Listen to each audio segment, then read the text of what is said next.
this exciting episode, it's time for Andy Anderson to come begging Perry for help when his cousin Jimmy gets accused of a murder he didn't commit. Plus, a perfume with a naughty name, and Jeanette Nolan with a European accent. I want Otto. It's Perry Mason, Season 6, Episode 4, The Case of the Hateful Hero.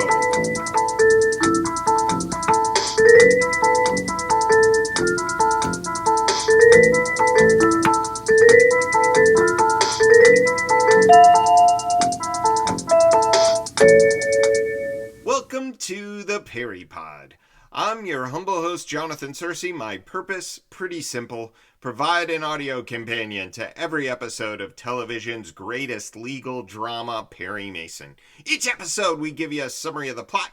We even compare plots with the Earl Stanley Gardner novel. If the episode was an adaptation, we give you a little trivia, reveal the episode's theme, and revel in a Perry proverb. That's a pearl of wisdom from the man himself. Before heading to the water cooler, where just like Perry, Della, and Paul, we can discuss the ins and outs of our fave legal cruise adventures. But first, say it with me, to the law library!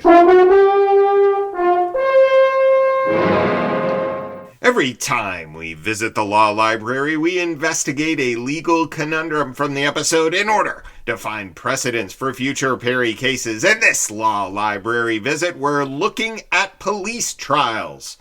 Andy Anderson's cousin, Jimmy Anderson, has to go before an internal affairs tribunal to see whether he'll be kicked off the force. Before the hearing starts, the chairman reads this disclaimer. Since this Board of Rights hearing is not a criminal proceeding, a finding of guilt does not require conviction in the minds of the board members to a moral certainty or beyond a reasonable doubt.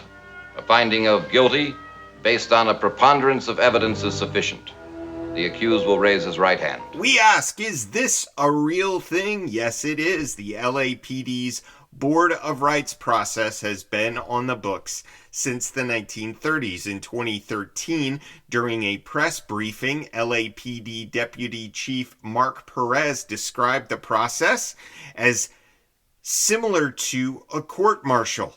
A board determines whether the facts, as presented by a preponderance of evidence, support allegations against an officer. Guess what? The system is designed to protect the department, not the officer. The burden of proof is not as high for this tribunal as it would be in a court of law, where reasonable doubt can reign supreme. Now let's get to the full plot of this episode. The Case of the Hateful Hero. We open on Lieutenant Andy Anderson, who's paying a visit to the cop locker room, the copper room, for a chat with his buddy officer Otto Norden.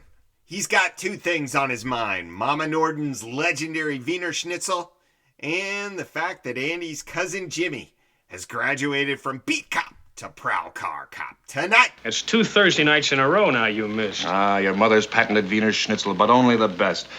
Tell her I'm sorry, Otto. I've been working hard, been very busy. But not too busy to wet nurse a rookie, huh? Well, after all, the guy's my cousin. Okay, Lieutenant, sir. It's Jimmy Anderson's first night riding prowl car instead of pounding a beat. You want me to keep an eye on him, right? Well, Otto and Jimmy, check out Wilson Plastics. The gates are open. The night watchman, Ralph Pierce, is missing, and there's payroll sitting in the safe. Pierce always... Let's go. Come on, I said let's go. Next thing we know, Lieutenant Tragg comes into Andy. There's been a homicide at Wilson Plastics. The safe's been cracked. The payroll's gone. Otto Norden is dead. As for Jimmy... One of the plant executives drove up just as the shooting started inside. He saw Officer James Anderson outside, running away. Jimmy's story is a mess. He says Otto sent him around back and someone hit him on the head, or maybe he tripped, he's not sure. He heard shots, he came to, he stumbled outside, Dwight Wilson saw him. The doctor says Jimmy's head wound is barely a scratch. Inside the plant, the safe's been blown with nitroglycerin, confetti everywhere, and Pierce, the night watchman, is unconscious in a cold storage room, apparently drugged. Detective Steve Tolan for burglary shows up, and when someone calls it a professional job, Tolan violently disagrees. Pros haven't used nitro in years. And 2 ounces of the stuff?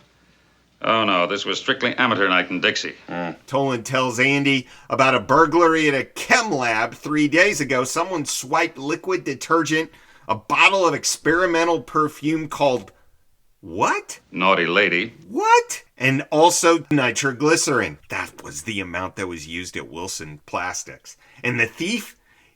Leaving in a police uniform. On whose beat? Rutrow. Whose beat was it on? The kid who was transferred to the squad cars 2 days later? Officer James Anderson. But wait a minute. Did I hear the name of that perfume right? The bottle of new perfume they were testing called Naughty Lady. Oh my goodness. Definitely experimental, because that has to be the worst name for a product ever. Andy takes Mrs. Wilson to visit Mama Norden, played by accent-sporting Jeanette Nolan, who clutches Otto's citation like it's a rosary. Then Mama pulls out a gift, a perfume her son gave her. Guess what it is? It's a perfume. A fine perfume. Look. Naughty Lady. I don't think I'm out of line for saying that it's weird to give your mother the gift of a perfume that has that name. Jimmy's been suspended. When Andy confronts him, a Board of Rights hearing is only 5 days away. Jimmy asks Andy to represent him, but Andy hesitates. Jimmy doesn't, though. You just forget I asked you to help me. You just forget it. I'll take care of myself. Meanwhile, at Wilson Plastics, Mrs. Carrie Wilson is dealing with VP Arthur Morrell. He's the one who's pushing hard to buy out a competitor called Hillman Plastics. You know, the dog-eat-dog world of plastics. The vote's always 3-2 against, though. Morrell's always on the losing side. Perry Mason happens to be the company attorney. He advises against the deal. But there's a stunning turn when the votes come up. If it's not too much trouble, nephew, would you give us your usual negative vote? I vote yes. While all this is going on, young Jimmy is trying to do a little investigating of his own inside the plant. That's a fool rookie move. The cops found 30 grand under the guard's mattress. That appears to be half of the stolen money. But when they go to pick the guard up from Wilson Plastics, guess what? He turns up strangled in the cold room. At the police hearing, Jimmy's monologue is straight out of a Dragnet episode, but Andy Anderson's no Joe Friday. I was picked as a sacrificial goat before we even walked into that room. The fraternity of the police department. The cops gotta stick together, oh, sure. Stick together against what? The press. And don't forget the public. Oh, no, must give the public its little bone to chew. Throw a policeman into the arena and let the cop-hating public devour him. The board finds Jimmy guilty. He's gone. They dismiss him from the force, and before he can even process this little hiccup in his vocational career, Trag walks in with a murder warrant. The rest of the stolen money has been found in Jimmy's apartment. So Andy goes to Perry and lays out a theory that it wasn't Jimmy who was crooked, it was Otto. The perfume, the nitro, the uniform, it all fits. Paul pushes back. Come on, Andy, get off it. If Otto Norden was mixed up in that robbery, there must have been a motive and evidence of such. Perry asks the question Andy can't dodge. What would you rather do? Protect a dead man's reputation, Otto, or save your cousin, who's still alive? Andy asks Perry to defend Jimmy. Then Andy shows us he's really devoted to justice. If I find evidence involving him, I'll put him into the gas chamber myself. Well, you didn't have to go that far, Andy. Jimmy tells Perry his version of the story. He went back to the plant to investigate on his own, found Pierce dead, heard Tolan coming, ran. And then Perry asks about the perfume, the nitro, the drug coffee. Jimmy denies it all. Perry believes him. Perry goes to talk with Mama Norden. She defends Otto. She attacks Jimmy. She tells Perry to go back to his killer. Perry doesn't back down. Jimmy is not guilty. So who is guilty? My Otto? My Otto got out of the grave to kill that man? In court, Perry lays out a clean case. Leland, the businessman inside Wilson Plastics, confirms the stolen cash's serial numbers. Trag testifies that Pierce, the dead guard, trained Jimmy while he was still a cop. The money was found in Jimmy's closet. A doctor says Pierce was strangled from behind. Time of death between 10 and 10:30, limiting the number of suspects. But Perry goes after that medical evidence. Without a post-mortem examination, how would you fix the time of death? Oh, I'd say you could do it roughly based on the time the body was discovered and time decedent was last known to have been alive. Obviously, death occurred between those times. You examined the body at 10:30. When was the decedent last known to be alive?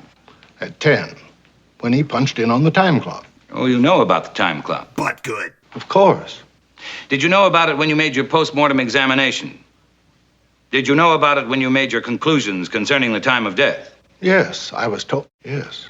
Berger gets a new alliterative burn in on Perry's courtroom pyrotechnics. I'm sure that learned counsel in his defense will provide us with a performance which includes his usual calculated confusion of the facts. Then Perry does something wild. He presents no defense. He walks out of court and goes straight to Wilson Plastics to confront the board. There's a $25,000 shortage in the company books. The SEC has blocked the Hillman Plastics deal. Someone bought Hillman stock cheap under the name J. Smith, then sold it after the vote for a $100,000 profit. Here's Perry's theory. The safe was blown up to destroy certain records, not for the purposes of stealing money.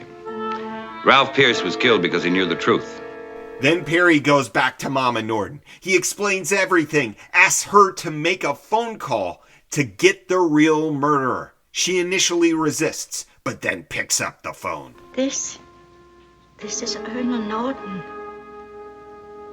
I know who J. Smith is. And I know where the film is. Pierce called me. He hid it where no one else would think of looking for it.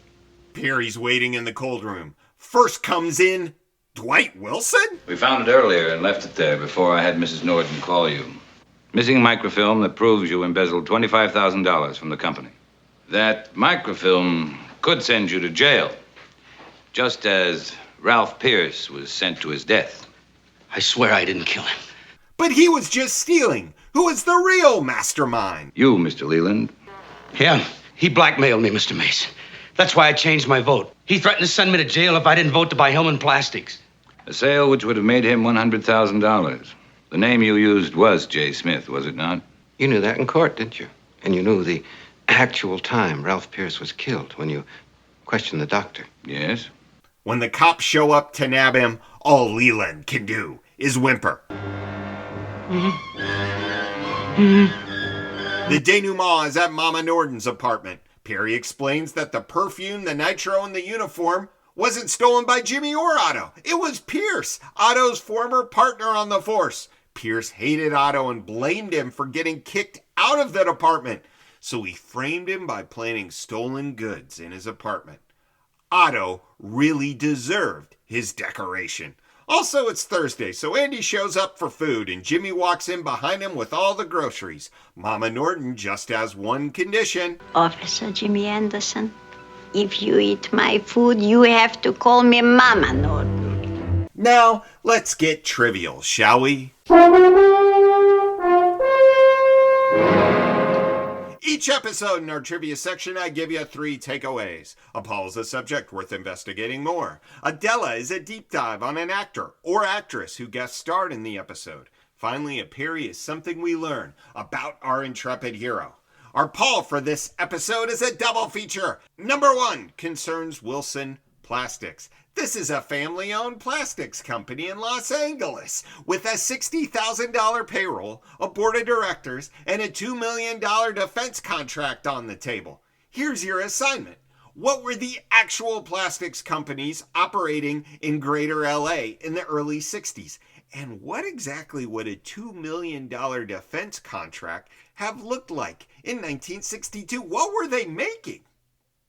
Paul number 2 is what were the best-selling perfumes in 1962? And was there something like Risque Woman, an eau de toilette with a name that's anything like Naughty Lady on the market? Tell us what you find, Pauls. Our Della for this episode could be none other than Dick Davalos, a.k.a. Officer Jimmy Anderson. We shopped for you. Mrs. Norton, please. It means a great deal to me. Please don't say no. Here's 10 about Dick. 1. Born Richard Davalos, November 5th, 1930, Bronx, New York. Before Hollywood found him, he was working as an usher at a movie theater. 2. Discovered by Elia Kazan, legendary director, since the Davalos would be the ideal foil for a young, volatile actor he'd just cast as Cal Trask in East of Eden, James Dean. Kazan threw the two men together long before production started, pairing them for screen tests to build the tension between the two brothers.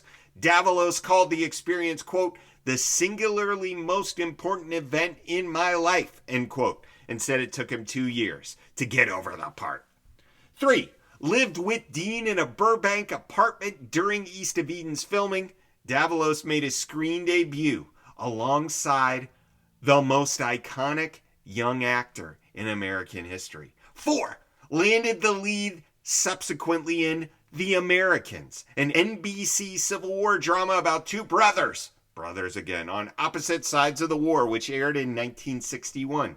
He was also in All the Young Men, 1960, and an American remake of The Cabinet of Caligari, which came out in 1962. The same year, he showed up for the first of 2 appearances on Perry Mason. Number 5, cast in 1967 as part of the Chain Gang in Cool Hand Luke, where he played Blind Dick, a convict on the Chain Gang, alongside Paul Newman and George Kennedy. 6, 1970, he's cast in the ensemble piece Kelly's Heroes. He's a sniper opposite Clint Eastwood, Telly Savalas, Don Rickles, Carol O'Connor, and Gavin MacLeod. 7, worked steadily in television from the 60s through the 80s. He specialized in tough guy guest spots in action dramas. There was Bonanza, Rawhide, 77 Sunset Strip, Mannix, SWAT, The Rockford Files, Hawaii 5-0, Heart to Heart, The Fall Guy, and Murder, She Wrote. I gotta tell you though, the guy even showed up on The Jeffersons. Number 8, I knew him without knowing him because Dick Davalos is featured on the cover of rock group The Smiths' album Strange Ways, Here We Come, as well as the covers of The Smiths compilations Best of Volume 1, Best of Volume 2. Davalos told Mojo magazine he had no idea why lead singer Morrissey had picked him, but he was terribly flattered. The stills come from East of Eden shoots. Number 9, Davalos had 2 daughters with Ellen Vanderhoven, Elisa, an actress, and Dominique, a musician. Elisa's daughter, Alexa, also an actress. Number 10, died March 8th, 2016, in Burbank at the age of 85. Our Perry for this episode is a twofer. First, Perry is the company attorney for Wilson Plastics, and he's got business acumen. These are my figures and analysis of the diversification plan involving the purchase of Hillman Plastics. Hear, hear. I now advise, as I have in the past, against the move. Second, when Perry tells the board that one of them is a murderer, morale snaps, "You're out of your mind," to which Perry responds, That's been said before, many times. We love it when Perry acknowledges his own rep. The man knows how he sounds, he just doesn't care. Way to go, Perry! The theme for this episode is hero, and that's supposed to be Otto Norden, the decorated cop who comes in for hate when it turns out he might have been dirty. But the real hero is Otto's mom, Mama Norden, who wants us to know that her Otto had nothing to do with that murder. When Perry asks her to risk everything she believes about Otto by making a phone call that could destroy his name, she picks up the phone. That's what I call courage. How about instead of Wiener Schnitzel tonight, Mama Norden, maybe you make sandwiches? Say, Eero? With that groan-worthy pun, we better get ourselves to a Perry proverb. Perry has just told the board about the SEC freeze and stock fraud. Morrell refuses to believe it, to which Perry retorts, If the angel Gabriel appeared before you on Judgment Day, Mr. Morrell, I think you'd ask to see his union card. Morrell's problem isn't skepticism, it's pride. He can't accept that his big plan was someone else's con. Some people won't believe the truth even when it's standing right in front of them with wings. If they don't listen to Moses and the prophets, am I right, Perry? Now let's grab a swig from the water cooler. You know, there is one thing I don't understand. Go on, Paul. Each episode in the water cooler, we give you deleted scenes, bits from the episode that didn't make the episode's final cut. Our first one comes from longtime listener Tim Cree in the form of a provocation quote. Are we totally sure that Lieutenant Andy isn't simply making friends with all the rookies and their moms, grandmothers, and families to fill himself on some free home-cooked meals all over town? I bet Anderson hasn't cooked his own dinner in weeks. Close quote. Good hunch, Tim. That sets up three more. Number one, Mama Norton's great at Wiener Schnitzel, but her sauerkraut is Aunt B making pickles levels of bad. So Andy has to find ways to dispose of it every week without offending Mama Norton's delicate sensibilities. Number two, Dwight always votes with Aunt Carrie on where to eat lunch, on who should make the MLB All-Star game, and most importantly, how to vote on the Open Space Lands Amendment until it's too late. Number three, Paul pockets the prosecution exhibit of Naughty Lady perfume, tries to give it to Della as a gift, and promptly gets slapped. Our Paul prompt from last time involves Perry's request to Della. Before I start my defense, we'll have to check again with the telephone company. I also want a book on guns. We asked what book he was looking for. Dad Drake wrote in to say, quote, it is likely that the book about guns is one of the following. Hatcher's Notebook, written by Julian Hatcher, first published 1947, editions dated in the 60s, encyclopedic, accessible, a staple for investigators and lawyers dealing in gun-related evidence. The other option is Firearm Investigation, Identification and Evidence. This one, written by Hatcher, Frank Jury, and Jack Weller, came out in 1957. This book is a forensic-focused companion to Hatcher's Notebook. Close quote. Thanks, Daddy-O. Aunt My P.I. found 3 additional books worth checking out. 1, The Rifle by Gary Paulson, a fictional narrative tracking one gun, focusing on its history and impact. 2, Lethal Passage, The Story of a Gun by Eric Larson, a nonfiction investigation of one gun, exploring its journey through the criminal supply chain. And Long Way Down by Jason Reynolds, a short novel where a character encounters people connected to his brother's gun. Instead of a book about guns, Aunt My P.I. concludes, I found books about a gun. Close quote. Well put. Thanks, Pauls. As always, I'd love to hear from you. Do you have a comment on the episode or the pod in general? Why don't you drop me a line at theperrypod@gmail.com. Next time, a Broadway musical, a stolen song, and a blackmailer who ends up dead in a bathtub prompts the question, was the song really worth all that? It's the case of the Dodging Domino. Join us, won't you? Until then, this is Jonathan Searcy saying, keep on walking that Park Avenue, baby!